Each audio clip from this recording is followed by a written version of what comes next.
Hi guys, I'm back again today with another video, and today we're checking out how Finland became the world's happiest country.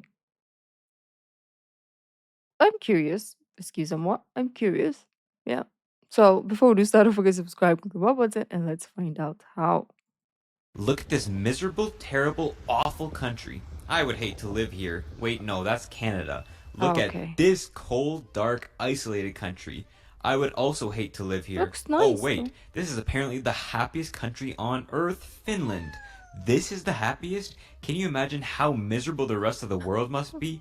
And they're the happiest by a pretty wide margin. Here's the rest of the list, and then BAM! Finland Oh. jumps way ahead of Denmark to first place. So what can we learn from Finland for us non-Finns to be happy too? Let's look for some clues so we can stop crying and maybe cheer up for once.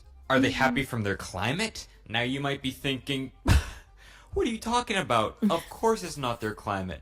This country is full of blizzards, rain, Oh. permanent Oh. nighttime, at least long winter nights in the south, 10 and a.m. mosquitoes. It's dark. So many mosquitoes. But out of the top 10 happiest countries on earth, pretty much all of them are cold. The happiest hot country is Australia, and it's all the way down at 11th. Maybe there's Oh. something to a cold breeze to make someone happy. But our theory is not always true. Hot Costa Rica is happier than lukewarm Britain, and boiling Saudi Arabia is happier than hot Italy. So even though the weather might not influence happiness that much, the environment might. Finland is a wooded country. It's got a lot of bush. A whole two-thirds of the country is forest. That might have been relevant in the 1800s, but it's the 2000s now. Most people don't live in the woods. They live in cities. At least 85% of Finns do. But Wow. hold up. Look at these pictures of their cities. Why are there trees? Why is there water? Cities are supposed to look like this: road, stores, skyscrapers, road, smog, road. It's not supposed to have nature. But the average Finnish city uses 30 to 40% of its space for what it calls green space, including Helsinki's 52 nature reserves, Tampere's green shorelines, and Jyväskylä's green ring. Finnish Let's residents go to even say that Finland. their number one priority for their cities is transportation, Oh. like literally everyone else on Earth. But their number two priority is proximity to nature. It also helps that Finnish cities are some of the least densely populated in Europe, and none have a population over 1 million. So nature is Wow. always near to them. Nice. That seems like a good way to be happy. Could it be their culture? At over 90% Finnish, 60% Lutheran, and small percent Sami in the north, Finland is quite homogeneous. They have a culture of education and innovation, with most people having a bachelor's degree and having a 100% literacy rate. Not a single Oh. person can't read. I don't know how much I believe that, considering their language looks like... They Oh also have no. an egalitarian culture that shows up particularly well. Looks like... Lihavakalajavet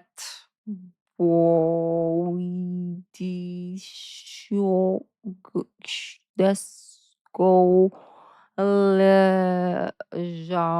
Lejavet. Probably didn't even sound like what it should sound like. They also have an egalitarian culture that shows up particularly well in its work. You know, flat organization, autonomous decision making, strong work benefits, and the average work week only being 35 hours long. Just don't show up Whoa. late. They'll beat the out of you if you do.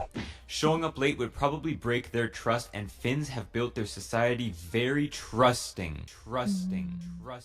Maybe the cold and 6 centuries of foreign rule forced the Finns to rely on their neighbor, can't do much alone when outside looks like this, and can't go alone when your Swedish ruler drags you into another war. Or maybe they're just trusting because of the low crime rates and economic security the Finns have. So could it be security that makes the Finns so happy?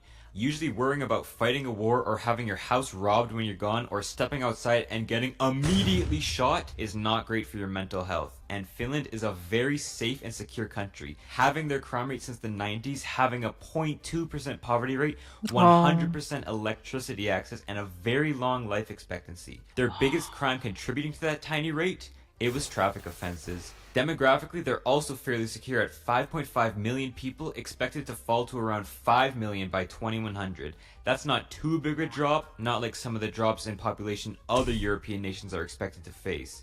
It'll be hard on the economy, but relatively small to make a relatively happy time. Geopolitically, too, they're in a secure region. They're tucked safely inside the European Union for a free market, coddled by NATO for free defense, and all their neighbors are rich and stable. Sweden, Norway, Denmark, Germany, maybe Estonia, and... oh, right. Russia, too. Dealing with the Russians has always been high on the Finnish concerns list. They've always had to balance between the West and Russia. After all, Russia would love a port in Helsinki, and the Finns are tiny compared to the Russians. They would get annihilated by them, right? Well, Exhibit 1, no. And Exhibit 2, also no. The Russians probably wouldn't annihilate the Finns, but they've shown they might still try. So in 2022, Finland applied to join NATO just for that extra layer of security. And there's another aspect of security, economic security. Does money really solve happiness? Well, I have two things to say. Yes One, and no. Finland wasn't always rich. They used to be a backwater, a sludge water, a stick in the mud nobody cared about for most of history. And two, yes, money does make you happy, so this video is sponsored by Surfshark. Just kidding. So back to the real economy. For most of history, Finland was poor. I'm talking trenches poor. In a time when the standard of living was pretty much equal to how much your family could farm, this wintry landscape wasn't exactly the richest. Oh, yeah. It wasn't the freest either, being under Swedish rule until 1809 and then Russian rule until 1917 when they had that whole revolution. Although they generally had a great amount of autonomy to focus on whatever they wanted, so the law, money, banking, and integrity have been stable for centuries, developing trust. Oh gosh, here we go again. This is great news for developing the economy because the rest of it wasn't so great. In terms of natural resources, Finland pretty much only had two, water and wood. Can't easily export water, at least without exporting food through virtual water, so wood was their moneymaker for most of history. Or, I guess, pulp, paper, peat, parchment, print, you name it. In fact, the whole reason they even started to industrialize in the 1800s was to build sawmills to meet new Russian lumber demand. And by the time of the World Wars, their wood phase wasn't over. Wood products made up 4/5 of their exports, 1/3 of their industry, and 1/2 of their jobs, along with agriculture. The wood trade only deepened the balancing act between Western Europe and Russia. Do we industrialize like these fellas and become filthy rich? Or do we keep chopping trees for the Russians and become stinking rich? Well, they had no time to think about that because the Russians invaded them in 1939. The Winter War might have prevented a communist government, but it also meant they lost nearly 70,000 men, 10% of their territory, and were forced to pay reparations. Bummer. So during the Cold War, not wanting to repeat that whole mess again, the Finns officially stayed neutral, although definitely leaned more to the West than the East from this sour relationship. They stayed out of NATO, stayed out of the EEC, and stayed out of the Marshall Plan to rebuild Europe. Sure, they still sold timber to the West and slowly started the Soviet trade back up again too, getting much of their energy from them, but they invested that money back to make machines. Elevators, ships, and paper machines. They started manufacturing them and selling them to the Soviets. So from their new wealth, they decided to try to fit in with the other Scandinavians and try out the Nordic welfare model. Education for all, social care, healthcare, maternity leave, blah blah. And they continued this slow and gradual path to richness, emphasizing education and innovation above all to make a heavily research and development based economy. Yeah, all nice, until the Soviets collapsed in the 1990s.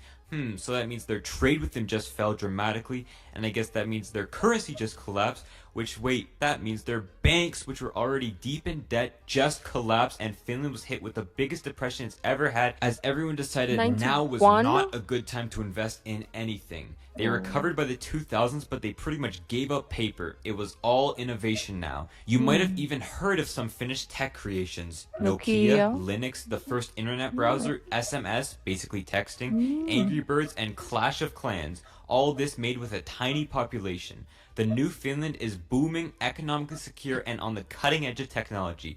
But if there's one thing you should take away from this, it's that there wasn't one moment Finland became rich. It was really a build-up from stable institutions of business over 150 years. So is it welfare that makes them so happy? Perhaps the security it brings them makes them worry a lot less. But how do they even afford it? Well, Finland is not Norway. The Norwegian government gets nearly half of its revenue from oil money. Finland doesn't have this luxury. And the average Norwegian is almost twice as rich as the average Finn, so they've got a lot more revenue to tax. Finland has to go to those industries that were slowly built over 150 years and tax them for its revenue. Finland has one of the highest tax burdens on earth. Number two for personal income at Whoa. almost 57%, and Ivory top 10 Coast, in what the sales fudge? tax at nearly 25%. But luckily for the Finns, their government also has a fairly competent accounting department. Every electoral term, the government is given pretty strict spending limits that they have to stick to. It's not every year, it's every government. This means they've usually ended up with Mm. a 2 to 3% surplus, and although they did get into some serious debt during their depression in the 90s, they ended up balancing it back out with their 2000s boom and then deficit again with 2008. But as their population ages, shrinks, and takes that tax money back through pensions, they've had to go back to this deficit spending, which is threatening their Nordic welfare way of life and could scare investment. Well, what are they getting for all this spending, though? Pensions, free education, unemployment benefits, healthcare, family benefits, state subsidized housing, government loans on housing, and of course the training needed to deliver these services. Sounds pretty nice to me. It also helps you could actually trust that your government will get these services to you. In a lot of less developed nations, your tax bill will come, you'll wait for the new services you'll get, and keep waiting, and keep waiting, and keep waiting, and they never seem to come. Trusting that the government Never. won't screw you when you give them 57% of your income is pretty important to feel secure. So it's up to you personally to decide if you would take this deal, but taking it doesn't seem to make them any sadder. Okay, that's way too much about this happy, jolly, jovial nation. Let's talk about their problems. First is That's obviously their shrinking population threatening their whole welfare model, bringing rising debt and falling investment along with it. Second, they have a housing crisis. House prices are climbing mm. at a pretty scary rate. Oh. But tell me which developed nation isn't facing a housing crisis, am I right? I wish I could afford a house. Third, the whole Russia situation isn't getting any friendlier right now, and it sucks considering Russia was a huge supplier of energy to them. When they got cut off from Russian gas, electricity prices rose almost 50% in Oh 1 year. They've had to shoot. get some coal plants back online to meet demand, and it doesn't help that 30% of their electricity comes from wood still. Jeez, wood? Someone helped Finland get out of the 1730s with their wood burning They're plants. happy Get them though. some oil, Maybe that's the uranium, secret. at least a wind turbine. Fourth, sure, Finland is happy on the aggregate, but a lot of Finns are still sad. Finland has 1.2 times the rate of mental illness than the EU and are 66% more likely to abuse drugs and alcohol than their European counterparts. It could be from social exclusion, especially among lower classes, a stereotypically isolationist culture, or simply just a bigger drinking culture in Finland, especially Mm. of hard liquor. And fifth and finally, two of their main industries, paper and Nokia, Apple destroyed both of those, but they're still quite diversified and complex. So to be happy, some keys are transparency, security, money, but most importantly, trust. Oh gosh. Trust in your government, neighbors, businesses, schools, I don't know, trust in your dog. Trust that in 5 years from now, you'll also be in a comfortable position, and if anything happens to you, you can trust someone will help you. Trust, trust, trust, trust, trust. Trust me, it's what made Finland happy. Well, what I got from that is Finland is kind of like they don't give up first and foremost. Like they were from the trenches, they worked their way to the top. Um, but they still like find ways, right? They find resources, ways to help their people. They're not like, oh, you know what? We're gonna take advantage of this situation and extort our people, and then we wouldn't help them in return. They still do help them in return, even if they're broke.